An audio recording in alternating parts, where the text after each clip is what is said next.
Hey, what's up, everybody? It's Rox, and I'm coming to you today with the newly returned Roxicology. Yes, it's back. Like I said, we're going to try it again, you guys. I'm just going to answer like 3 questions.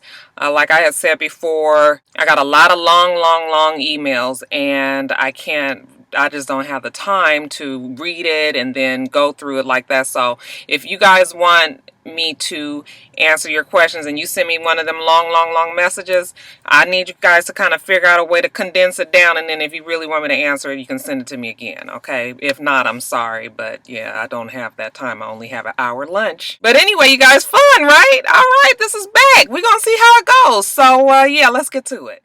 Hey Rox, I recently proposed to my girlfriend. She was the first girl I ever kissed back in daycare. Yeah, I started early, and the first girl I ever made love to. We broke up after high school and got back together 2 years ago. Now I'm 24 years old and she's 23. I live in Virginia, which is where we grew up. She had a good job here, and so do I. But I just got offered a position in New York that makes triple the amount of what I'm making now. I'll be well into 6 figures, which is awesome, but my fiance hates New York. I don't believe in long distance relationships, much less long distance marriages.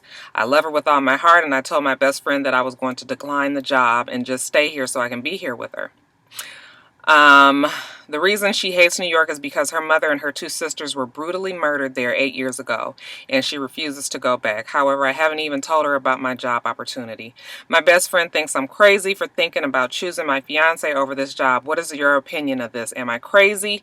From a female's perspective, would that make me crazy or just a nigga in love? Thank you. Yeah. Ain't nothing like love, huh? That'll put a wrench in the plan every single time. I really think that if I were you, I wouldn't turn down that job position.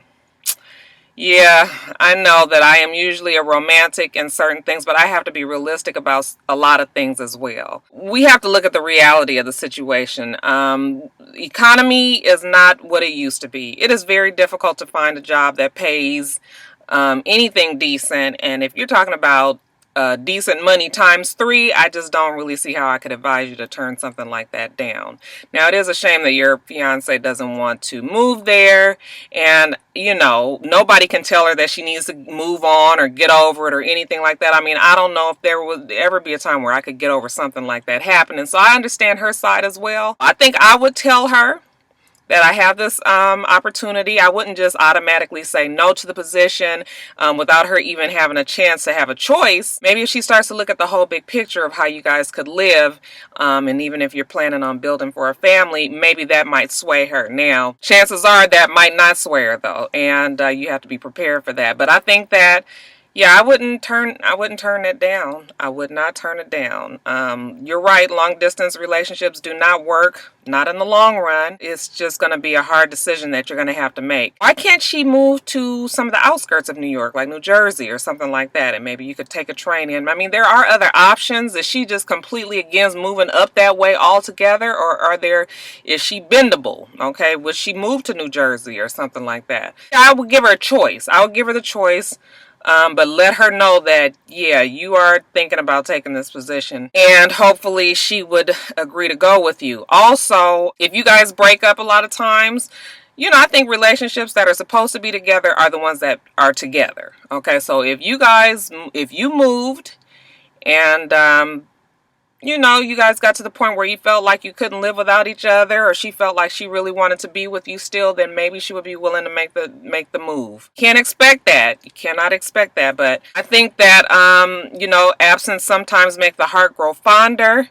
And maybe she'd be willing to try to work through some of those issues that she has with New York and her sisters and her mom being killed there. Yeah, that's a terrible thing. Boy, that is a tragedy. And it's always ironic how things like that work out, right?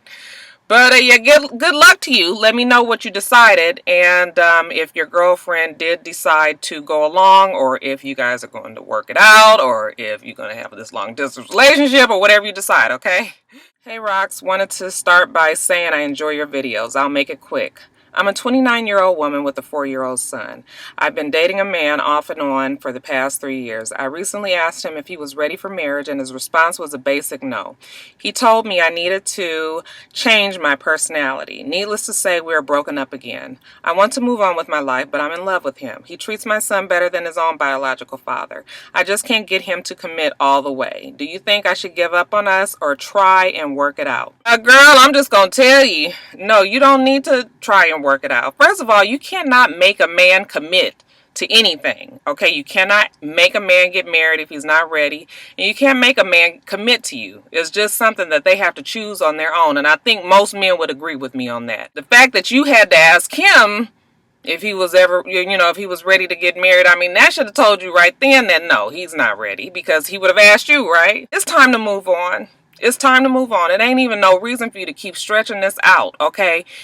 When somebody tells you that you need to change your personality, we ain't talking about bad habits that you have, okay? Leaving dirty dishes in the sink and things like that. No, we're talking about personality. This is what you are pretty much, okay? You are going to do some more growing up. You're going to do some more maturing, but our personality is just what we are. I'm pretty much the same as what I have been my whole life. I'm just a little bit more grown up. I understand life a little bit more. I have a little bit more hard knock lessons like anybody else, but I've always still pretty much been the way that I am. And, for somebody can't tell you to change, okay? First of all, if you see something in you that you need to change, then you do that yourself.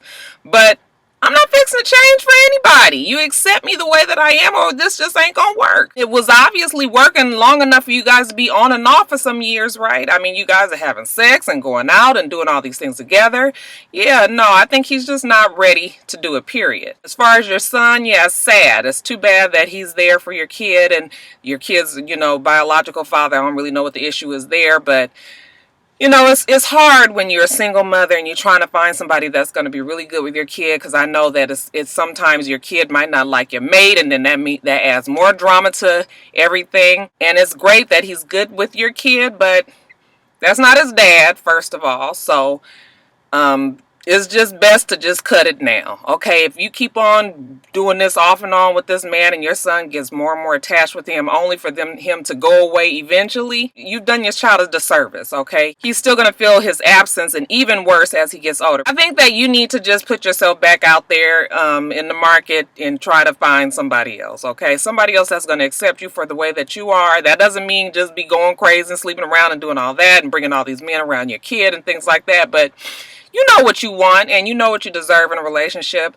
and that's what you should be looking for. You should not be asking a man if he is ready to get married, because, honey, it is going to bite your ass every time. So, yeah, no, I think it's time for you to move on.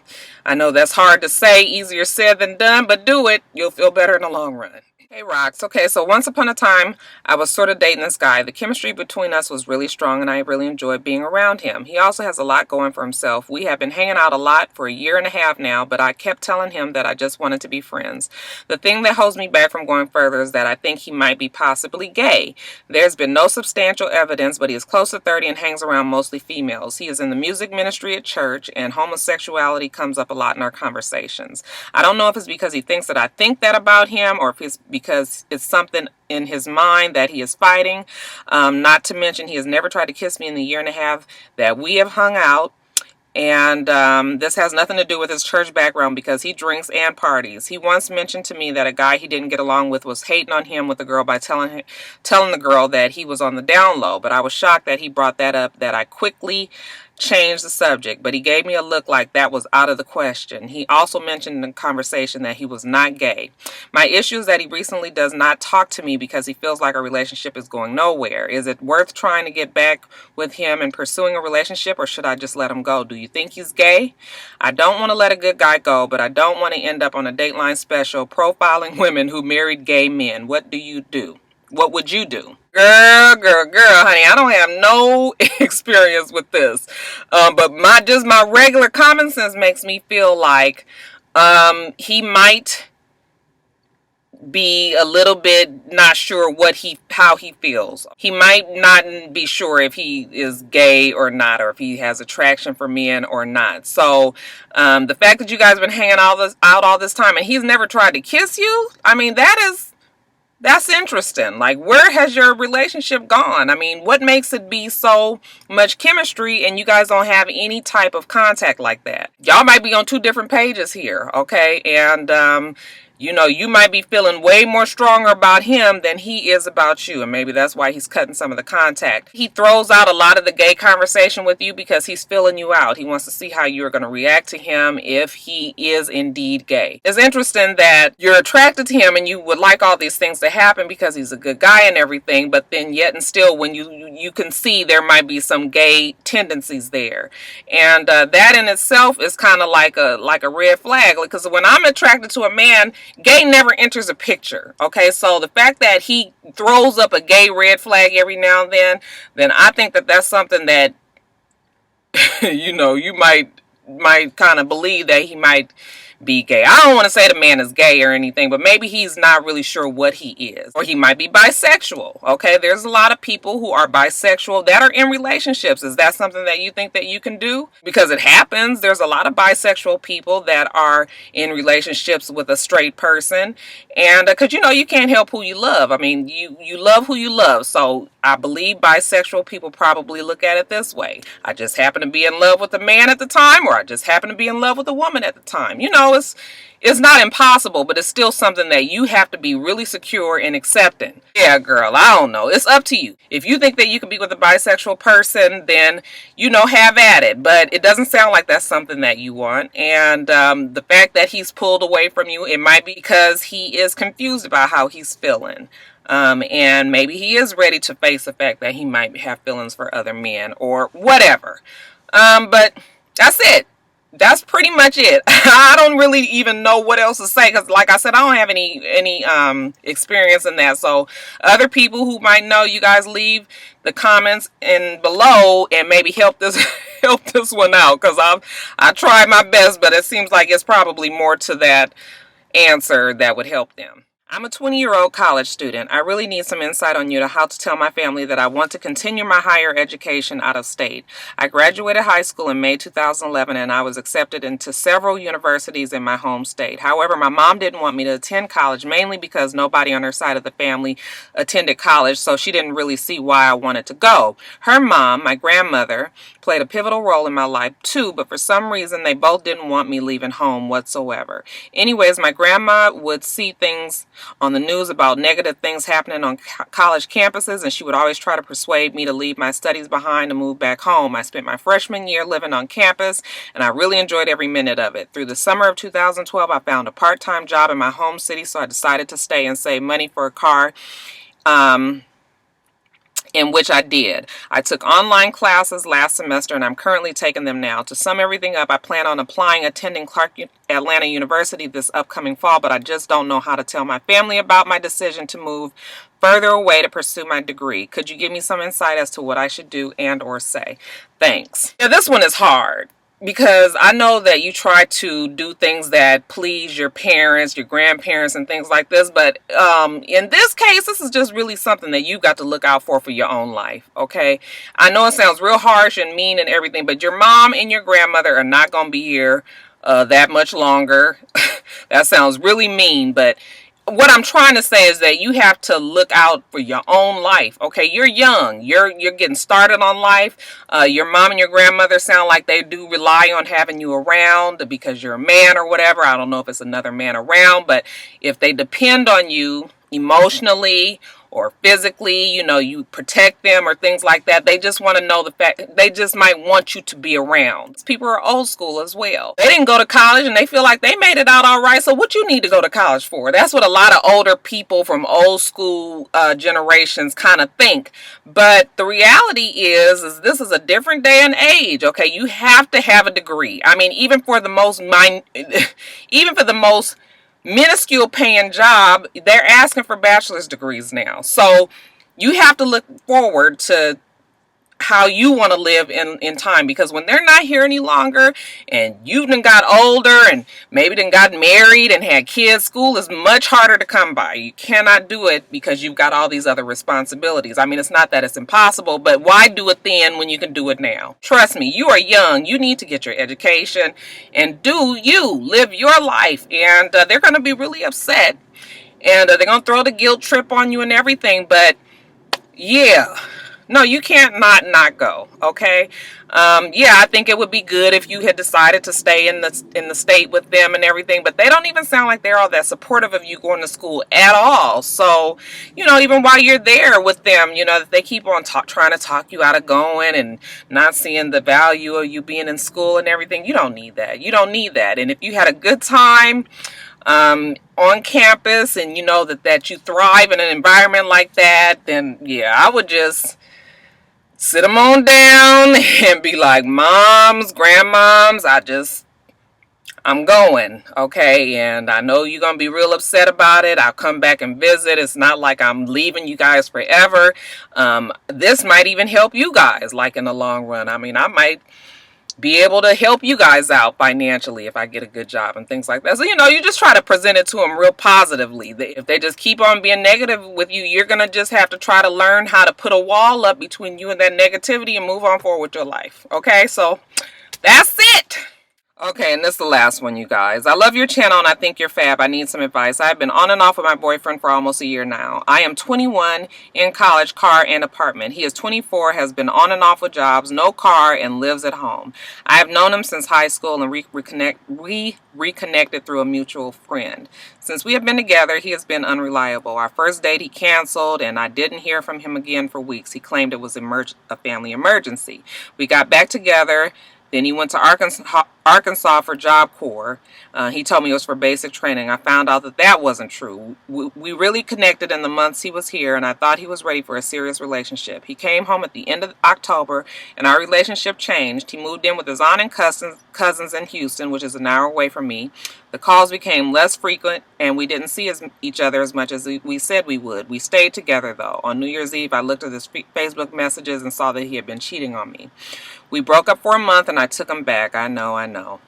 Things have been okay. He is back living with his mom, 30 minutes from me. I pick him up every weekend, and we spend that time together. He still isn't as affectionate as I would like, but he has made minor improvements. He recently got a job at the airport. I know he's trying, but he has been very angry and frustrated, and he doesn't have the family support that I have. I just worry that once he is back on his feet, he will disappear on me again. He says he is changing, but I'm the one that he wants to be with, but I still have my doubts. I really want your advice, Rox. Should I stick it out with him and see if he's legit, or should I save myself the hassle? Please respond. The way I see it is that you are trying to save somebody that is not even working on trying to save themselves. A lot of women have that. I don't know what your sign is, but some of us really like to get a project, okay, like a project man.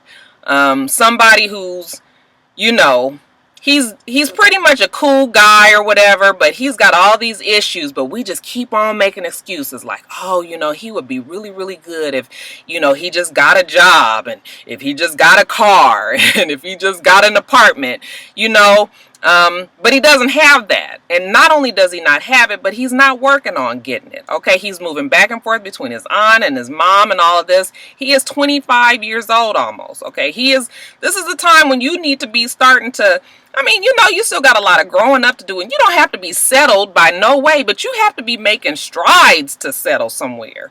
Okay, it's not up to you to try to fix him. He knows that you're gonna be there for him. You got all this ambition. What the hell he need to be doing anything for? Shit, you got the car, you got the apartment, you got the, you working, you in school and all this, you doing all of this, and you got a man that is just chilling at the house. I'm not saying that he doesn't want to do it, but he ain't doing it. God helps those who help themselves, okay? Nothing is going to happen with you just sitting at the house chilling and relying on your woman. And nothing is worse than a man who relies on their woman. Yeah, it's cool if a woman takes care of her man, but it ain't cool if a woman takes care of her man, okay? You know what I mean? You can't be Captain Save-A-Hoe. You guys both need to be working into the direction of establishing more and more for you guys, for your relationship, for each other, and for yourselves. If he doesn't want to do it, then girl, you just gonna have to let it go. I know you love him and everything, but he ain't even really nice to you, okay? If he always fussing and mad and upset, and maybe you guys need the break. Maybe he needs to be away. Maybe he needs to know that you're not gonna be there to to catch him every time he falls, okay? Because he just got all these women that's catching him. You, the mama, the auntie. I'm trying to remember when I was that age. It's not as easy when you're that young because you don't see life quite the same. But girl, I'm just trying to save you some time. You can't be with somebody that's not trying to do anything, okay? You are nothing but a convenience to him. And he might appreciate you for it, but he may not. And, you know, it's no sense in you wasting your life on somebody that's not trying to do anything. If he was doing anything, I would tell you to try to stick it out. But he ain't doing nothing. Okay, so what really is we all in love with? The fact that he's good in bed? That he's just company? Is he just company? Because if that's the case, it's always going to be somebody else that can fill those shoes. So, yeah, I'm sorry.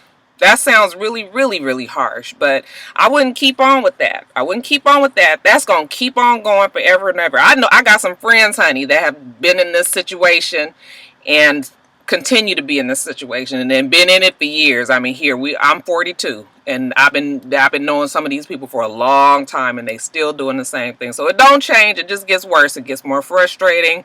It gets more expensive. You don't want to start building a family and everything with this man, and he's still not doing it. So, girl, just get out of it. Just leave it alone. Just leave it alone. All right, you guys. So I enjoyed doing the Roxicology again. I forgot how fun it could be to give advice. And just here, y'all know I love to hear myself talk anyway, so why not? You guys, like I said, those of you guys who wrote those long letters, if you really want me to answer them, then just kind of condense them and send them again, and I will answer it for you. I'm sorry, I'm sorry. And I did get some really, really good long letters. Some of them was like a damn book. I felt like it was a fucking soap opera or something. But yeah, that's it, you guys. You guys remember to rate, comment, and subscribe to the channel. I'm itsrox. My channel is for itsrox, and everything else I do will be in the bottom bar below.